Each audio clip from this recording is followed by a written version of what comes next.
Welcome to drboystv.com, the home for intelligent Black people. I will allow you guys to come into the live stream. I've got a very special guest for you today. We're going to have a good conversation on an important topic.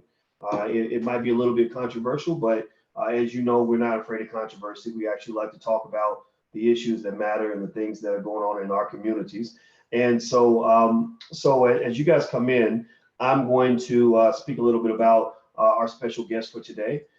Today, I get the distinct pleasure of having Miss Sharissa Purnell. Sharissa Purnell is the founder and executive director of the Women's Professional League, and she's out of Chicago. And she has a really powerful and passionate perspective on wealth, on family, especially as it relates to our wonderful, wonderful Black women in the community and how we can make our community stronger.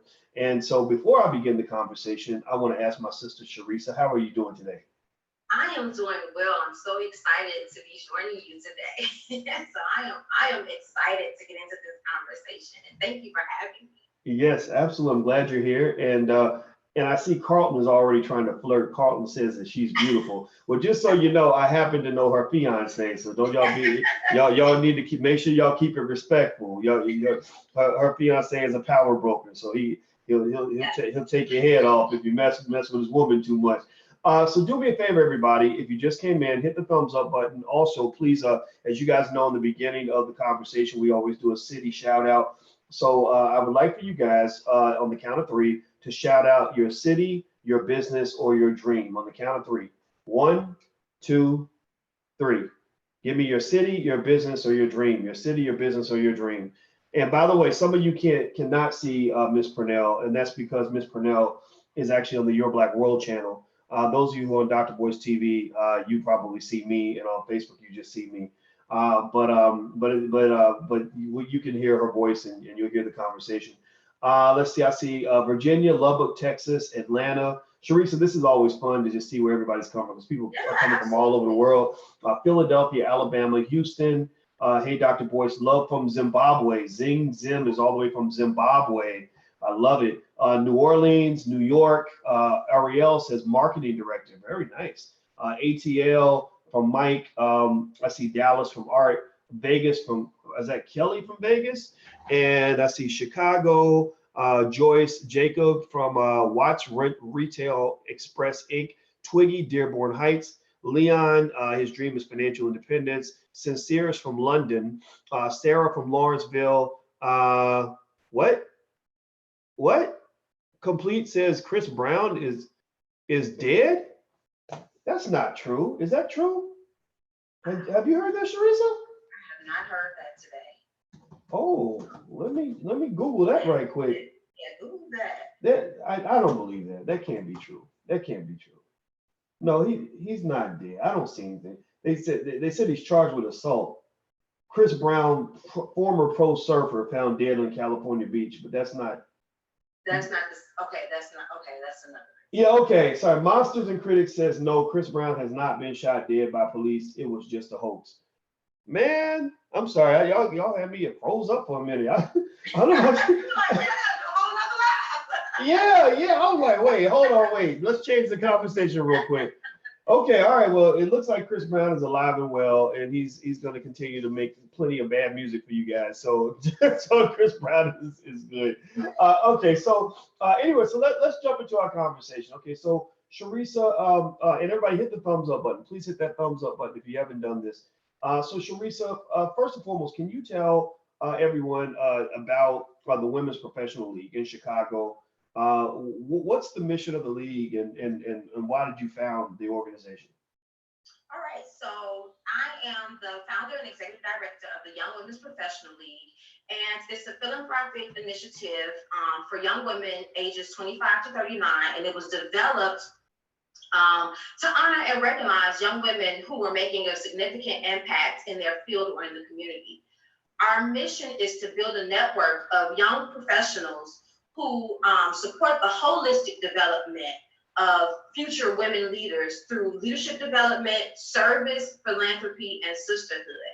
And every year we induct 40 young women leaders through our 40 Under 40 award ceremony. So we have a 40 Under 40 award ceremony that we host every year in November, where we officially induct. We go through a rigorous nomination process, and we choose 40 women out of Chicago. And so this November, we'll be leading up to our 5th one. We're getting ready to launch a major campaign, 5 years, 200 women strong. So initially, why I started the organization, it actually was from a conversation with my mentor. I have worked in nonprofit my entire life.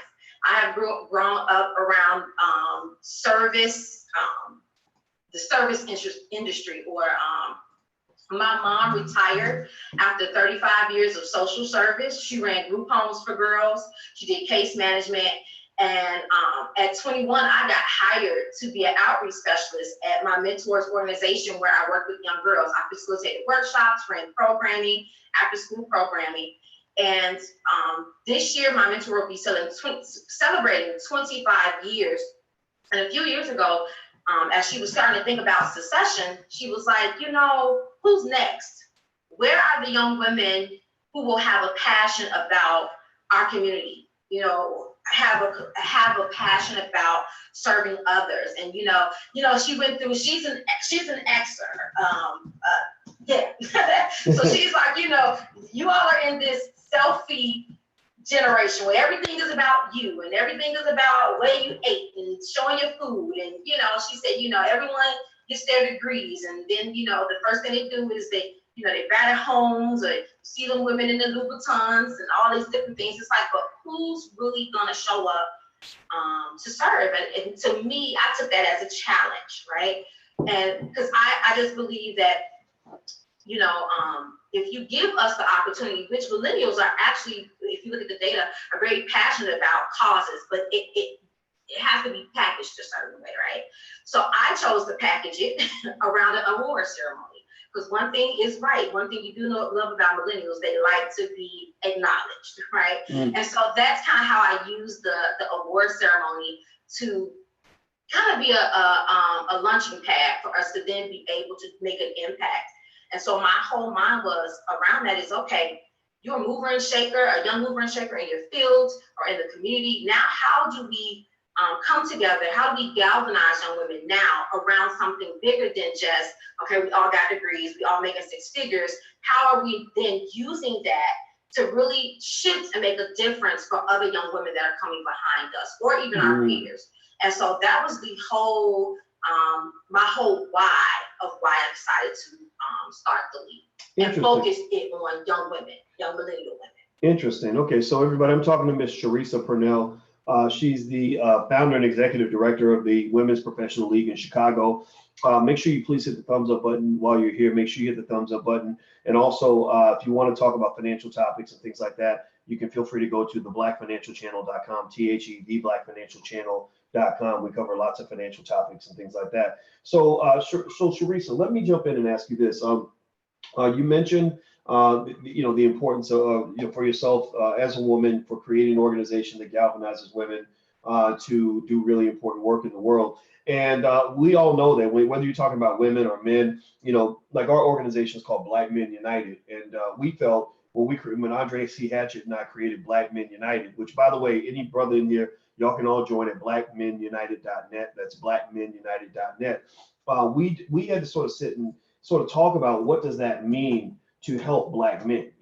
Helping Black men doesn't just mean saying a bunch of things that are going to make people happy and feel good. Sometimes being a good mentor means tough love. I don't know, tell me yes or no, yes or no, yes or no. How many of you have had a mentor or a parent or somebody that loved you really shut your ass down? Like really just tell you about yourself? Like me, I raised both hands because I went on national TV one time. I was on the Stephen A. Smith show back when he had a show on ESPN, and there was a rapper on there by the name of Method Man. I'm sure y'all know who Method Man is. And Method Man said something, and I just kind of went along with it because we were on TV and I didn't want to cause any issues. And I remember my dad called me up, and my dad was like, "What the fuck were you doing?" I was like, "What do you mean?" He said, "You know that you didn't agree with that ignorant shit that he said." And I was like, yeah, I didn't agree, but blah, blah, blah. He said, no, he said, you don't co-sign on ignorance. Never co-sign. So it was like he shut me down to build me up, right? And the reason I bring that up is because One of the things that you mentioned to me was as we were talking before the interview, is you talked about the way you all kind of coach and counsel and support young women, and and that when you're coaching young people, sometimes there are times where you have to talk about things in a way that might make people feel a little bit awkward. And one of the things you said that really got my attention is that your point about holding your child for ransom. Now, has anybody ever gone through that or seen somebody do that? Raise your hand, yes or no, yes or no. Everybody's responded, yes or no. Have you ever seen a case where you felt that that a man had more access to his child if he happened to have money and would lose access if he didn't have money, and it caused the child to be damaged more than anybody, but nobody really said anything because nobody wants to challenge the mom on what she's doing with her kids. But we fail to acknowledge maybe that that toxic behavior on the mother or the father can be equally damaging, right? It's not just the fathers who have a monopoly on toxic behavior. Sometimes it's the moms. So can you kind of speak to that, just that whole dynamic in terms of dealing with the fact that we have so many single parent households and the fact that some of these interactions can be challenging for the kids?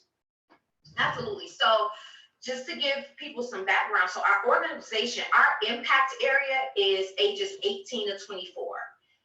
And we chose that area, or we chose that age range. In data, it's called the emerging adult, right? Because we recognize that so many people, especially when it comes to, people always have a lot of things to say, girls and women, girls and women, girls and women. Well, girls and women pretty much have two separate issues a lot of times. And so when you're in that 18 to 24, we have a lot of organizations that like to focus on the girls. The girls are cute, and and we want to support the girls and do self-esteem and all of that other good stuff. But once a young woman leaves high school at 18, who's there to support her on that next step of the journey? And a lot of times we were seeing a high in the data with 18 to 24-year-olds, where there was a spike in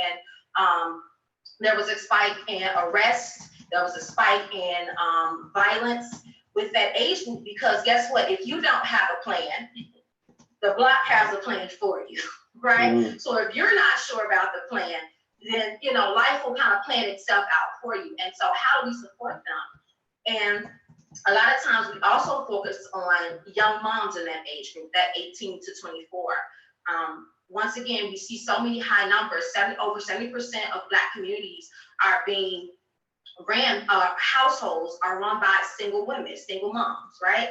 And so how do you really get that 18 to 24 population? When you think about bullying and all these other different things, even the data shows that a lot of times single parent households, you see children who have higher behavioral issues, higher emotional issues and different things. And so that comment that I gave to you actually stems from a service event that we did in March, where we actually did a community baby shower, and we had young women ages 18 to 24 come, but it was all also around giving life skills, because we don't want to just give you necessities as far as items, baby items, different things. We also want to give you some have some social emotional learning going on there, right? We want to support you there. So we did a big thing about relationships. How do you build healthy relationships as a young mom? And one of the young women, towards the end, we opened it up for questions, and she just asked, was there any advice you could give us as young moms? And so everyone kind of chimed in, and when everyone was finished, when I got to my turn, I said the number one advice that I would give you is, do not hold your child for ransom. Your child is not ransom. And I said, I mean that in saying, so never tell that father, if you don't give me money, you can't see your child. I said that is extremely destructive behavior, and it is not beneficial to the child. One thing I was able to share from my own experience, I was a 19-year-old mom. I had my daughter when I was 19. One thing that I've always taught or learned is that children always get old enough to know with you having to never say anything, right? And I learned that actually from my mom as well. My mom was married for about 20 years, and my dad did a whole bunch of everything, but my mom never spoke ill of my dad, right? When I got old enough, though, I was old enough to know, like, okay, Diddy ain't right. You know what I'm saying? And so I always encourage moms, you don't have to say anything. There's gonna come a time where that child is going to be able to acknowledge on his or her own where the ball has been dropped. And a lot of times moms want to make dad the enemy so much that a lot of times the child grows up and it ends up backfiring, and they end up resenting the mom because mom has made up all of these stories about dad, kept the child away from dad. And then when dad is like, well, your mom didn't, and your mom, and it just creates a dynamic. One thing that I always told my daughter is, or told her father is, you're never going to be able to say it was me. So whatever role you play in your daughter's life, you're never going to be able to say it was because I did, or I said, or I kept you away. So money or no money, you have access to your child. Now, of course, I had to put a caveat on that with, of course, if he's abusive or something like that, then that may be different. That's a different situation. But as far as you just saying, and we see that happen a lot, if I can't be with you, or if I can't, then you don't have access to your child. And it's really destroying the fiber of how we work together as a family. And a lot of times you're right, Dr. Boyce, people don't like to stand in that gap and have that difficult conversation with women, that sometimes we are the issue to why the father is not around. Well, I think that, I think it's strange that we live in a world where I don't have to go far to hear horror stories about how evil a man was or how bad a man is, but I don't really hear much of the other side, I hear the other side from individual men who will talk about times when they felt that they were being abused, where because verbally and emotionally, if you're talking about abuse that doesn't involve me putting my hands on somebody, then men and women become equal in that space. And some would even say that some women are better at emotional manipulation than men. At least I know. For example, I know. I joke with my significant other. I tell her, look, I can't argue with you because I don't have the energy. I don't have the ability to I can't keep up with you. So I just give up. So I just tell her, I'm like, look, I need you to be easy on me because there's times where when you get riled up, I can't go there with you. And because I respect you, I'm not going to use any physical dominance to win the argument. I'm only debating with you emotionally, and I don't. That's not easy for me, And so I think that we don't have enough conversations about that, and we take too many people's words at face value. Like, well, like how often do you hear somebody say, "Oh, I left him because he was abusive," and nobody really asks any details or chances. They just believe, okay, oh, he must be. Oh, that's the guy that she said was abusive. And I think that just a little more due diligence, just for fairness, for everybody, for the men and for the children, could be beneficial because there's a whole lot of I see a whole lot of parental alienation happening. I know, for example, my father, I wasn't raised with my biological father. I was raised with my stepfather. And because my mother was right there with me all the time, every day, her word was gospel. She could have told me my father was a rapist, a murderer, and a child molester, and I would have believed it. And what that would have done is if I ever met him, he could have been the greatest guy in the world, but I never would have gave him a chance. I never would have gave him a chance. And so I think that when you have that kind of power over the psyche of the child, it requires maturity. Sometimes I think people should have to get a license before they start having, or be a certain age before they even allowed to even start getting into baby making. Because a lot of times we forget that sleeping with a person is a commitment. Having sex with a person is a commitment because you can end up tied with that person for the rest of your life. I used to have a blog called Lady Reed Speaks, and I did a blog once before called Single Mothers, Please Let Fathers Have Their Day. Baby, that's probably the that is like, when I say that's like that blog went viral, I was like, yeah. From people saying yes to people like tearing me to shreds. And I talked about how even if you are a single mother, you are not a father. A Mm. mother can never replace a father's role. You're just a really great mom. Mm. You understand what I'm saying? And so to say I'm the mama and the daddy, no, that makes you hermaphrodite. No, you're not. You're a mama. No, you're just a mama. You know? Where's your penis at? No, you're just a really great mom, and it's okay. You know, and it's okay to be a really great mom. And yes, you may have had to pick up a lot of slack and do that whole thing. But what women don't recognize that even being married, the mom still probably does the majority of showering and taking the child to the soccer game. So it's not a whole lot of difference in that. Usually, if the man is working, you know, the job, he's the breadwinner, dad's gone, dad's at the office, dad's doing that. Mom is usually still the one that's picking everyone up, doing that whole thing. So it's kind of like you were a really great mom. And one of the things that the women got so mad at me, because I talked about women owning the responsibility that you made a choice to sleep with a man who was not committed to you, or the fact that you may produce a life afterwards. So you gotta own that, sister. And women were mad when I came from that. They were, the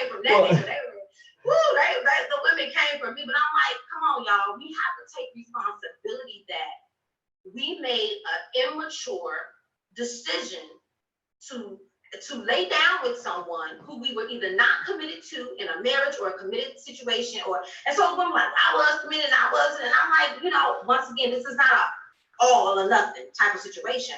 But from anything, I said, a lot of times we get into sexual situations without any real commitment or responsibility. And even when we do, how well do we really know that person before we begin to procreate?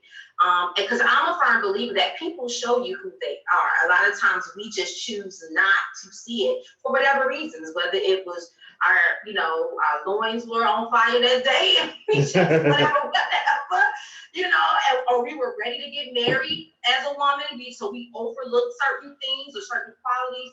Because I had some women who were single moms because of divorce, the husband left, and so I had all type of situations showing up on that post. But once again, I've always been the type of mentor to have people really step into what is your role, what responsibility, because I can't really coach you with what someone else is doing. All I can do is coach you from where you are as a woman. What was your responsibility in this? How do you own your part in that? And so, because until we can own those behaviors, then we'll repeat it, and we would create a cycle. So then you see a single mom who had a child at 18, and then by the time she's 24, she's had 2 more, right? Because no one ever made her really own her decision making of who she's choosing to open her body up to, and what the ramifications of that could be, So yes, to your point about being a really great mentor, I'm a really in your face, make you kind of own your, you know what I'm saying? Because men are gonna be men. How do we as women protect ourselves, protect our children, protect the fruit of our womb in that? So. All right. Well, everybody who's watching, I'm speaking with Miss Sharisa Purnell. She's the founder and executive director of the Women's Professional League, which is located in Chicago. And we're talking about young women, business, economics, and family, and everything else. And by the way, if you're on social media anywhere, please hit the thumbs up button. Everybody take a second. Please hit that thumbs up button. If you're on Facebook, please share the video. And also, by the way, if you guys want to remain connected, get on our list, because we're trying to get away from Facebook as much as possible, or at least spread out, because Facebook loves to ban and block and destroy entire platforms. So get on the list. You can get a free e-copy of my book, It Takes a Village to Raise the Bar, by signing up at drboycewatkins.net. That's drboycewatkins.net. So you can get a free e-copy of the book when you sign up, and you'll also be on the list. We can reach you in a lot of ways. So Sharisa, one of the thoughts that went through my mind when you were talking is, you talked about something that I believe our community let go of after integration. I was showing, I actually pulled out one of our melanated flashcards today, this morning. I don't know if you guys were here this morning, but I was talking about this man that every Black person should know about, but nobody does. His name's Isaiah Montgomery. He reminds me a lot of a Dwayne Hirsch kind of person, in the sense that he was a Black man that was born in 1847. And when he was 20 years old, which was 1867, he got together with his friends and raised $300,000 and purchased a plantation and that produced a ton of cotton. Right now, $300,000 in 1867. I'm gonna say this again. I'm gonna say it really slowly so you guys can let that sink in. 20-year-old black man, young brother, 1867. I mean, you think it's hard in 2019. 1867 raised $300,000. $300,000 then would be $4.8 million now. 4.8 million. Now, I want y'all to imagine the amount of energy and enthusiasm it would take for a young brother at the age of 20 in Chicago to be like, I'm gonna go raise $4.8 million and go build a business. That's what this black man did, right? And I brought this up. I brought up this brother because we have a lot of great heroes in our community that we'll never know about because we're too busy going to school where they're teaching us about George Washington, Ben Franklin, and other slave owners. You know, all right. So we're so busy learning about people that own slaves that we don't take time to talk about black people that own property, right? That own freedom, that own power. Now, the reason I brought up Mr. Isaiah Montgomery is because what I see there is something. It's a reflection of something we had before integration, which was this idea that personal responsibility was not a concept that just belonged to the Republicans. You know, nowadays you got people that get caught up in the liberal, oh, I'm a liberal, I'm a conservative, whatever. And so you say, well, we need to have personal responsibility in the community. Oh, you sound like one of those Republicans. Those Republicans. No, I sound like a person who's got some damn common sense. You know, personal responsibility. And I bring that up when you talk about what you're saying, because it seems to me, I figured some of this out, Sharisa, and I'm gonna lay this out and I'm gonna let you just kind of go and do your thing. But here's what I noticed. When you look at so-called oppressed groups and so-called protected classes, whether you're talking about African Americans or you talk about women, it's almost like you get to a point where personal responsibility gets taken out of the equation because they think that holding people accountable for our choices is like, I don't know if they think of it like victim blaming. Like how people don't want to talk about black on black crime because they're like, oh, you're blaming black people for the crimes. Well, I'm like, I don't know a single black person who got killed who wasn't killed by another black person. You know, so it doesn't mean I'm saying black people are just evil. It just means like, stop acting like black on black crime does not exist. Stop acting like black people, you know, that we're always perfect. Like I can't, it drives me crazy when I hear white liberals who are on our side, but they'll just excuse any stupid thing that we do. Like, oh, well, of course you did that because you're black. That's why you murdered and raped 8 people. And you know what I mean? Like, he didn't have to do that just because you're black. And sometimes I see the same thing happening with maybe feminism,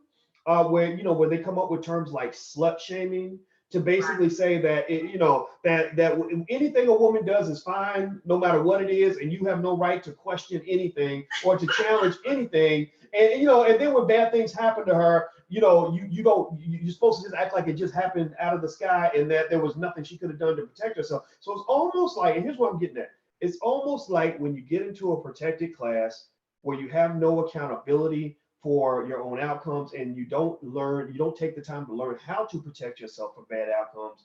By being in a protected class, you lose your ability to protect yourself. So you become addicted to victimhood. And an addiction to victimhood means you just, stumble through life. Again, going back to like imagine that mom you were talking about had a baby at 18. Nobody sat her down and said, look, girl, here's how you can handle yourself a little bit better. So she had a baby at 21, a baby at 24, a baby at 26, and all these kids with different daddies. And she doesn't have a clue as to how she could have, made different choices because nobody had the courage to say, you have the power. Right? Can you speak to that, please? Oh yeah, absolutely. One of my biggest things is leadership and leadership development, and I am a stickler on accountability. I was raised in heavily raised, very churched, right? And even my mentor, heavy on accountability. When you said, have you ever had a mentor who set you down and shut you all the way down? We have many of stories and many of jokes about the times I have been confronted, even as an adult, about some of the decisions that I've made, right?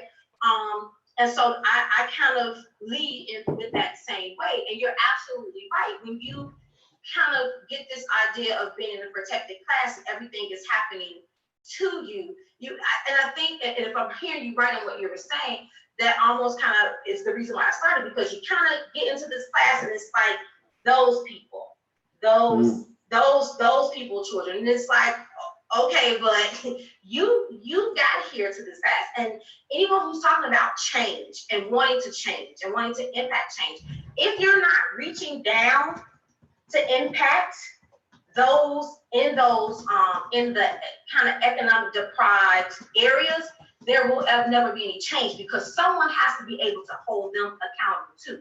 Because guess what? Someone held you accountable to getting that degree. Someone held you accountable and told you this is the job you needed to go into. Do you understand what I'm saying? And so guess what? So when your child shows up with that child, then you're wondering why, that's that single mother child who you don't want to deal with, who's beating up your child now on the playground, because you become into this class where now it's like, oh, these people. But accountability and self-accountability is extremely lacking in our community. And it's one of the things that I definitely focus on with the women. One of the things that we're doing coming up and I think it's next Saturday that we'll be hosting. We're doing a thing called Finance, Focus, and the Future. And we're doing it with young moms 18 to 24. And we're partnering with another nonprofit organization called One Stop, One Future. And, one of the things that we want to do, and I know you talk a lot about financial health and financial wealth, is we want to get them started talking about how do you change your financial situation, even at your age as a young mom. Having that accountability talk, okay, so even if you are on Link, even if you are on Section 8, whatever that looks like, what is your plan to matriculate out of that system? And supporting them, the tools, let them know that they can do that. So One Stop, One Future is coming in. We have Mr. Rendell Solomon, who will be coming in teaching about the stock market. And every young mom is going to leave with stock for their children. They will have some reported stock. He's going to show them how to log on, whatever programs he has. I'm going to be listening to, because honestly, it's so funny is because it's not even a conversation that I had as a child. No one taught me how to enter that. No one taught me about finance. Even as a young mother, I think about if someone would have really set me down and had a conversation about my financial health. Now, where do you go from here financially? And then we'll also have PNC Bank that's going to come out and make sure the young moms have checking accounts and savings accounts. Once again, it's our responsibility. Dwayne and I always have a lot of conversations about how all of us are sometimes always waiting on the white man to rescue us, right? We're waiting on the next program, the next government rollout, the next something. And he always talks about, if a man who won't treat you right won't teach you right. So if we have come from a history of mistreatment as Black people, what would make you think that someone who is willing to mistreat your entire race, degradate and rape and oppression from slavery, and even when you see the institutionalized racism, all those different things, someone who won't treat you right won't teach you right. They're not going to give you, they're not going to hand over the kings to the king. They're not going to teach you what you need to advance beyond them, right? So as we learn it, it is our responsibility. It is our responsibility as a community to then reach back and teach those things to the population that may not have access to that, right? And so that was really, like I said, the whole reason why I started the league, because I heard this one man, he said, Black women love their degrees. And he said, y'all Black women, no, y'all love y'all degrees, baby. Everybody going to get a second master's and all this other stuff. And it's like, okay, that's great. But then what are you doing with that? And the one thing I always talk to women about when I do my orientation, I tell them, I said, there's a difference between successful women and women leaders. You can be a successful woman and not be a woman who's a leader. I said, you know why I know that? Is because we have so many successful Black women or so many successful Black people, but look at our communities. Look at our schools. Look at our, our ratio of renting versus owning, So yeah, we have all these successful people, but who's really leading? Who's really impacting change? If we are so successful, we say, and if Black women are leading the charge in degrees and entrepreneurship, Black women 3 times 8, or whatever the stats is about us being new entrepreneurs, okay, so that's great. So then why are schools still looking like this? Why are communities still looking like this? Wow. Right? Well, you say a lot with that. I mean, that's a really powerful statement. I think that, the state of your community is a reflection of whether or not you're successful. If we run around we talking about how great Black men are and Black girl magic and all this other stuff, and Black people are amazing and all that. Well, why is your community in shambles? We so proud of our celebrities. Like, oh, look at the celebrities, they're so good, they won 10 Oscars. Well, how come they ain't all getting together and supporting like these broken down HBCUs that need money? Absolutely. Because we're only proud that we made it out. Right. There you go. We're only proud that we made it out. I'm proud to tell you that I bought a home, a $500,000 home. I'm proud to tell you that I make 6 figures. I'm proud to show you my Christian Louboutins on. So I'm proud that I made it out. You understand what I'm saying? But at the end of the day, we're successful with no real impact. No real, and nothing's going to change until we can shift that. Well, I agree with you. Now, let me ask you this. I'm speaking to Sharisa Purnell. Sharisa Purnell is the founder and executive director of the Women's Professional League. You're also watching drboycetv.com. Make sure you hit the thumbs up button and subscribe and all that good stuff. Sharisa, I want to ask you, if people want to either join the Women's Professional League and or go to your event on Finance Focus in the Future in Chicago, where can they go? Is there a website or a phone number or email? How can they reach out? Yes, so you can go to our website. It's 40under40ywpl.org. Okay. We do have a Facebook page and an Instagram, which is YWPL Chicago. So if you go to it's the Young Women's Professional League on Facebook. Instagram is YWPL Chicago on Instagram. And so we have all of the information posted there. If you want to personally reach for me, you can email me at Reese, that's what everybody affectionately calls me, Reese, REESE, at 40under40ywpl.org. And if you are interested in our finances focus in the future, if you are a mom between the ages of 18 and 24 and you want to register, you can register at bit.ly/YWPL Financial Future.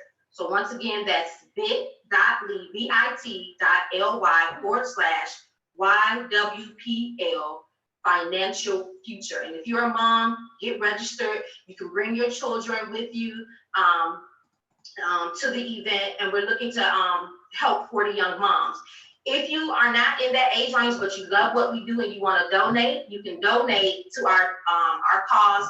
We really want to put some money in those accounts for the young moms. We really want to raise some money to start the savings off with something for the young moms. So if you'd like to donate to that cause, you can go to paypal.me/donate YWPL. So I know I gave out a lot of links, but no, it's totally okay. And I see that some of you have typed it in. Yes, please make sure somebody please type it in so everybody can have it. It's 40under40. That's the number 40. 40under40ywpl.org. 40under40ywpl.org. And our email is reese@40under40ywpl.org. And YWPL Chicago is where they are on Instagram. So make sure you guys put that in there. And I want to say thanks for your great work, Reese. I think that by the way, are you a millennial? How approximately how? Actually, I like to call myself a zennial. I just made 39 in April. So I consider myself a zennial. I have a little bit of X in me because I did grow up where I still rode my bike and got to go to the corner store. So I was initially right on the cusp of when social media kind of took over. So I have both tendencies. So I got raised heavily to serve and that whole piece. All right. I can be with both. well, you know what? I think all of us owe it to the young people to be able to relate to something that they have going on. And I think that's the beauty of the internet is it does give people across generations a chance to talk, so that they can learn from us, we can learn from them, and we can all help each other. And I think I think your work is great. And And so everybody, please make sure you go and support what the sister's doing. And also hit that thumbs up button before you go. Make sure you share and all this other good stuff. And also, as a quick reminder, if you want to support intelligent Black media all throughout the world, you can buy books and financial flashcards and workbooks and stuff for your family at blackfinancialintelligence.com. That's blackfinancialintelligence.com.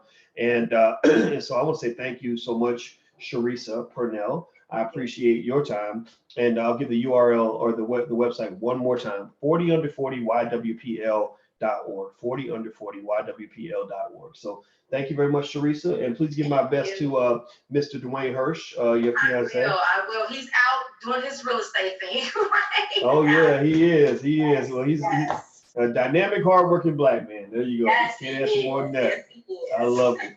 Well, thank you. It's very nice to meet you, sister. And I look forward to speaking with you again. And thank you all for hanging out with us. And everybody have a good day. See you soon. Bye-bye. Bye-bye.